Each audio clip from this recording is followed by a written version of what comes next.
Practice Test 1. You will hear a number of different recordings and you'll have to answer questions on what you will hear. There will be time for you to read the instructions and questions, and you will have a chance to check your work. All the recordings will be played once only. The test is in 4 sections. Write all of your answers on the test pages. At the end of the test, you will be given 10 minutes to transfer your answers to an answer sheet. Now turn to Section 1.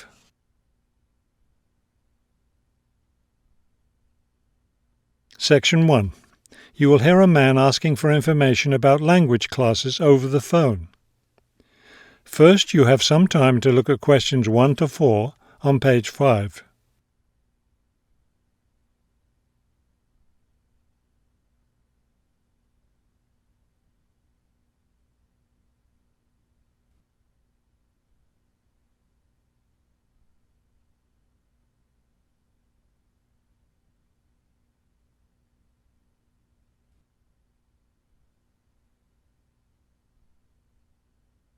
You will see that there is an example that has been done for you.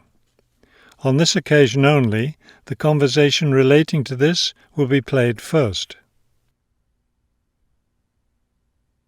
Good morning, Globetrotters Language School. How may I help you? Yes, I was wondering if you could give me some information on language classes. The woman answers the phone. Globetrotters Language School. So the word Globetrotters has been written at the top of the form. Now we shall begin. You should answer the questions as you listen, because you will not hear the recording a second time. Listen carefully and answer questions 1 to 4. Good morning, Globetrotters Language School. How may I help you? Yes, I was wondering if you could give me some information on language classes. Certainly. What language are you interested in studying? Well, that's the thing. I'm interested in learning Japanese, but I'd also like to improve my Chinese. I don't know which to study right now. Maybe the class schedule will help you decide. Did you want to study in the morning, afternoon, or evening? I work in the evenings, so mornings or afternoons would be best. Then that decides it for you. We offer an advanced Chinese class, but it meets on Wednesday and Friday evenings. I couldn't do that. When do the Japanese classes meet? We have beginning Japanese on Tuesday and Thursday mornings. No, wait, that's intermediate Japanese. Which level do you want? Advanced? No, beginning, definitely. I know some Chinese and some French, but I'm a real beginner with Japanese. Well then, are you free Monday, Wednesday and Friday mornings? That's when the beginning Japanese classes meet. We also have intermediate French on Friday mornings. I could do those mornings, but I'd prefer afternoon. Don't you have anything in the afternoon? We have intermediate Japanese class on Wednesday and Friday afternoons. I really need a beginner class, so I'll take the morning Japanese class. Could you give me an idea of the cost? What would be the tuition for the Japanese class? Before you hear the rest of the conversation, you have some time to look at questions 5 to 10 on page 5.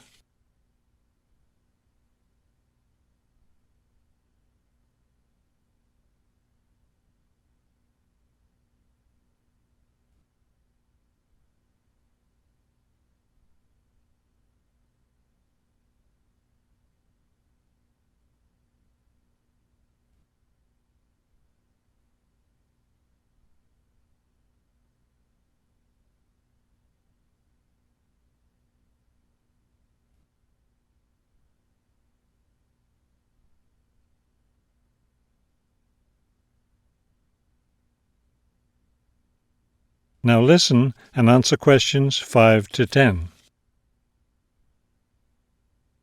The beginning level classes meet 3 times a week, so they cost a bit more than the other levels. For a 6-week course, the cost would be $575. That's a bit steep.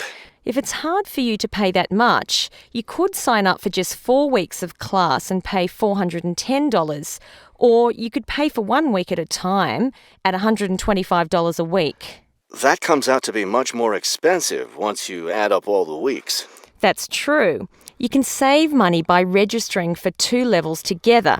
For example, pay for your beginning and intermediate classes now, and you'll get 12 weeks of class for just $1,050. That's not a bad deal, but I can't come up with that much money at once. I'll just pay for the 6-week course. Fine. That class begins next week, so you need to register right away. Can't I register over the phone? No, I'm sorry, we don't take phone registrations. What you'll need to do is visit the school office today or tomorrow. Bring a cheque for the tuition and a photo ID. Is that all? Yes, we'll give you a registration form to complete, or you can save time by visiting our website and downloading the form there. Complete it and bring it into the office with your cheque. Great. I'll stop by this afternoon. Fine. When you arrive, ask for Mr. Lindsay. He's in charge of student registration. I'm sorry, Mr. Who? Mr. Lindsay, spelled Lindsay. Thank you for your help. Thank you. We'll look forward to seeing you in class.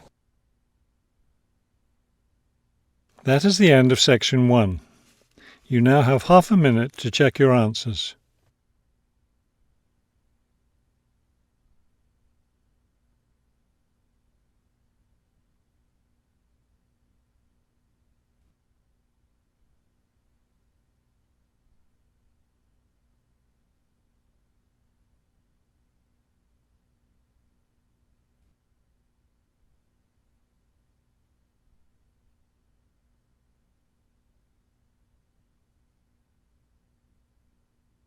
Now turn to section 2 on page 6.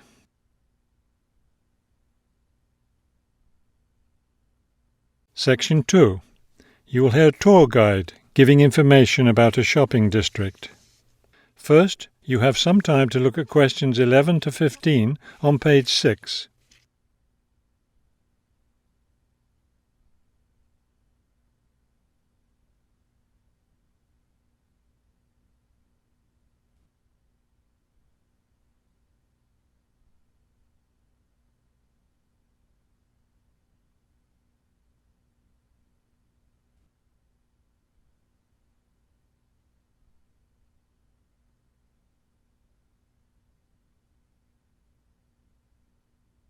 As you listen to the first part of the talk, answer questions 11 to 15.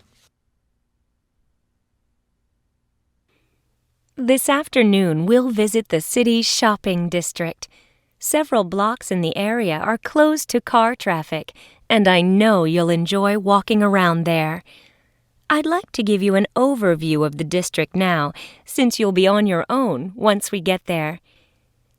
You'll see on this map here that the shopping district consists of 2 streets, Pear Street, which runs north and south, and Cherry Street, which crosses Pear Street right here.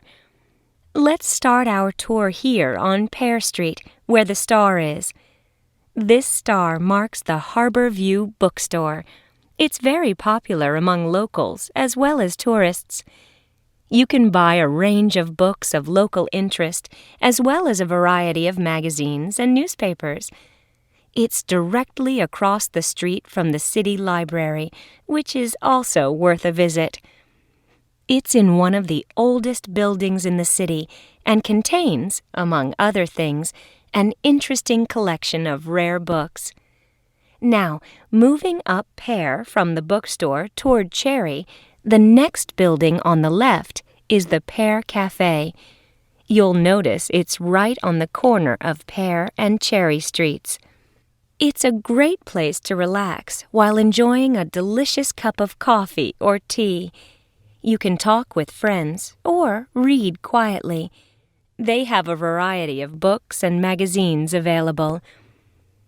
From the windows of the cafe, you can look right across Cherry Street for a lovely view of city gardens. It's a rather small garden, but it contains a variety of exotic plants and flowers. Let's leave the cafe and cross Pear Street. On the opposite corner, we're at Caldwell's Clothing Store, which you might also want to visit. They sell both men's and women's fashions from countries around the world. Continuing down Cherry Street, The next building on the right, after Caldwell's, is the souvenir shop. Stop in here to get maps and books about the local area, as well as T-shirts and postcards with pictures of the city. Now, we cross Cherry Street and we're at the Art Gallery, one building down from the corner. Here you can see, and of course purchase, many fine paintings and sculptures by local artists. Let's keep going down Cherry Street toward the harbor. On the left, right after the gallery, is Harbor Park. It's a lovely place, and it's certainly worth spending some time there. Before you hear the rest of the talk, you have some time to look at questions 16 to 20 on page 7.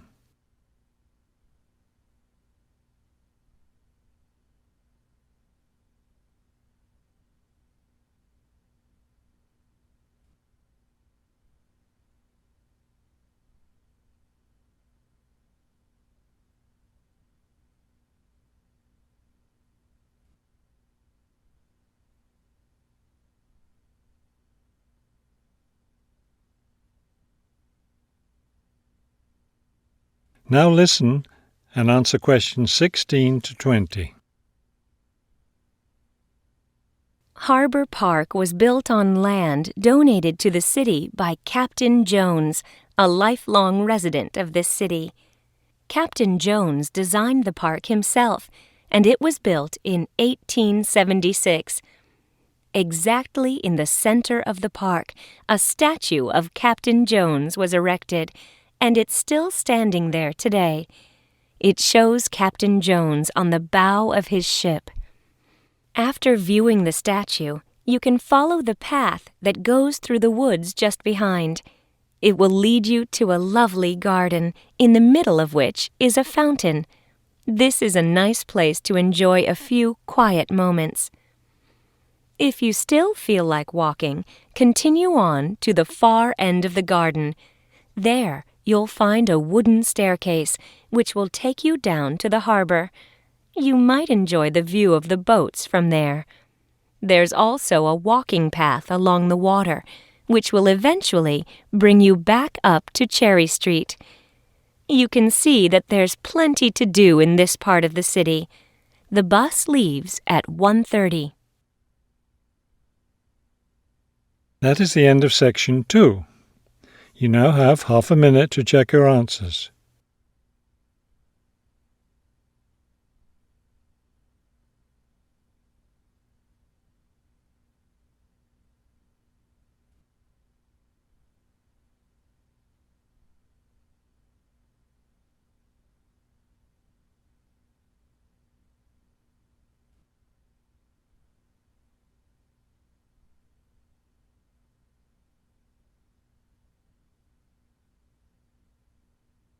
Now turn to section 3 on page 7.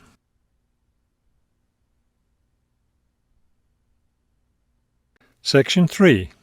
You will hear a conversation between a university student and a librarian about using the city archives. First, you have some time to look at questions 21 to 24 on page 7.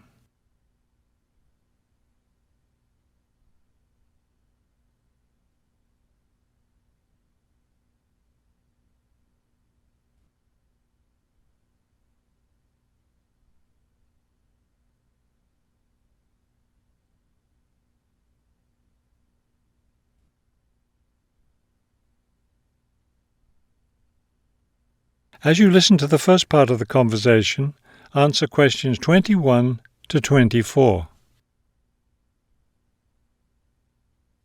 Hello.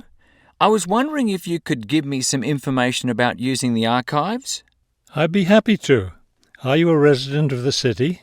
Actually, I live just outside the city, but I study at the university downtown. That's fine. All you need to do is show your university identification card, and you can use the archives at no charge, as long as your ID card is current, of course. Yes, it's valid. So I don't have to pay anything? No, city residents pay an annual fee, but students can use the archives for free. Everyone else needs to get special permission from the director. but that doesn't apply to you, of course. Oh, good. I was also wondering about the schedule. I have classes every day, Monday through Friday, and I also have a part-time job, so I could really only use the archives on weekends. That's not a problem at all. We're open all weekend. Actually, the only day we're closed is Monday, so you can come any day, Tuesday through Sunday. Are you open in the evenings? Yes, we're open from 9:30 in the morning until 8:30 in the evening. That will fit my schedule well. Before you hear the rest of the conversation, you have some time to look at questions 25 to 30 on page 8.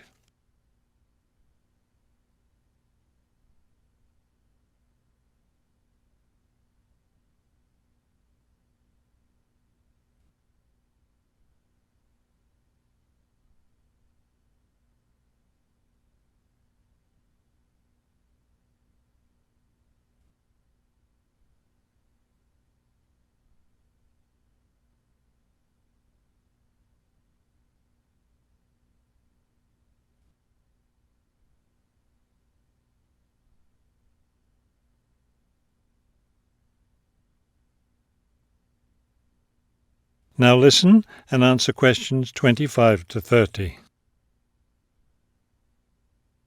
Is there something else I can help you with? Yes. One thing I'll be needing to see for one of my class projects is old photographs. Do you have photographs of the city in the 19th century that I could look at?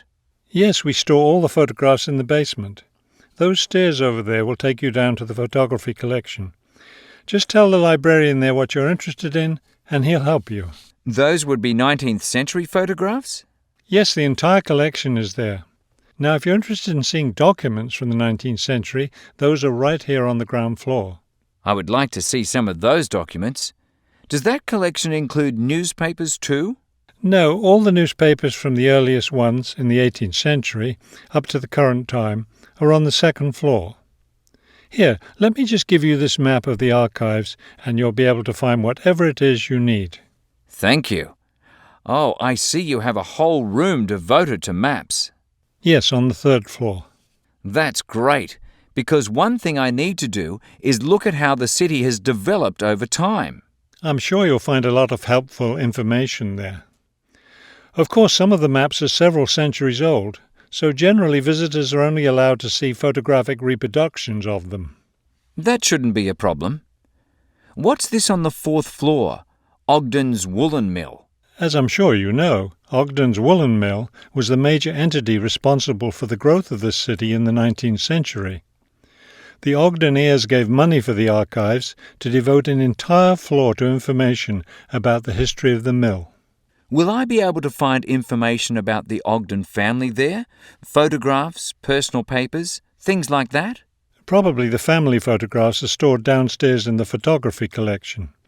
The personal papers would be on the fifth floor, where we keep all the personal papers of famous residents of our city. Thank you so much for your help. I'll be able to do a lot of my research here. That is the end of section 3. You now have half a minute to check your answers.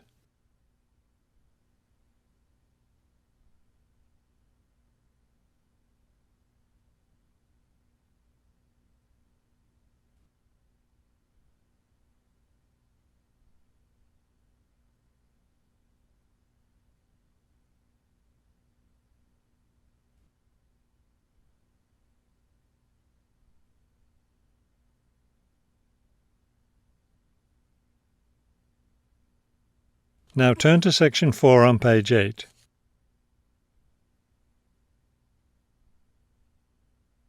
Section 4. You will hear a lecture about wind energy. First, you have some time to look at questions 31 to 33 on page 8.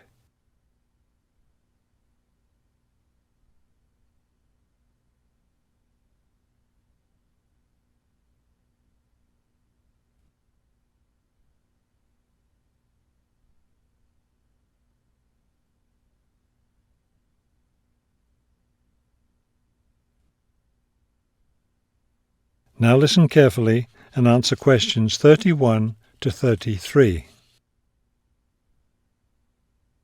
With the rising cost of fossil fuels, there's a great deal of interest these days in developing alternative sources of energy. Today, I'd like to talk about one of these: wind power. In the past couple of decades, there's been an upsurge of interest in using the wind as a source of energy, but the idea isn't new at all. People have been harnessing the power of the wind for centuries, ever since ancient peoples first used sailboats. In ancient China, farmers used a rudimentary sort of windmill to pump water. Wind power was used in other parts of the ancient world as well. In Persia, for example, farmers used wind-powered mills to grind their grain.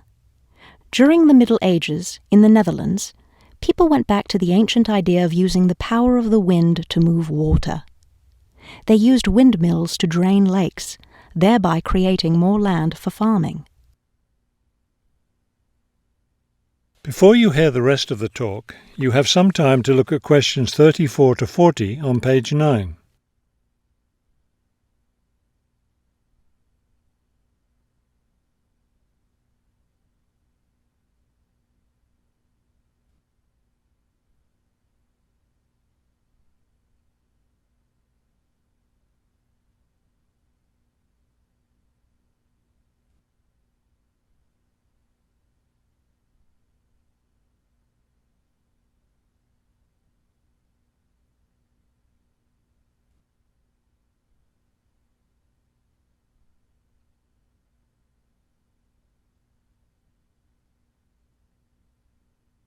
Now listen carefully and answer questions 34 to 40. At present, people around the world are using the wind to generate electricity, some old methods, some new. Is this the solution to our modern energy problems? Well, as with anything, there are both advantages and disadvantages to using wind power. Let's take a look at some of the reasons to use wind power.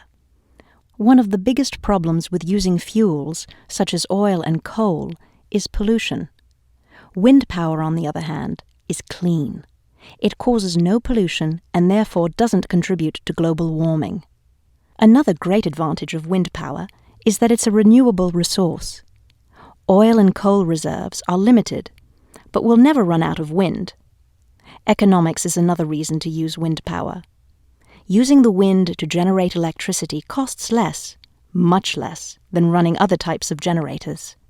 In addition, since wind turbines don't take up much land, the land around them can be used for other purposes, such as farming. There are disadvantages, however. Even though generating electricity with wind is relatively inexpensive, the technology isn't cheap. The initial costs of setting up wind turbines can be quite high. Another issue is reliability. Wind doesn't blow at a constant strength. Therefore, at times, a lot of electricity can be produced, while at others there may be little or none.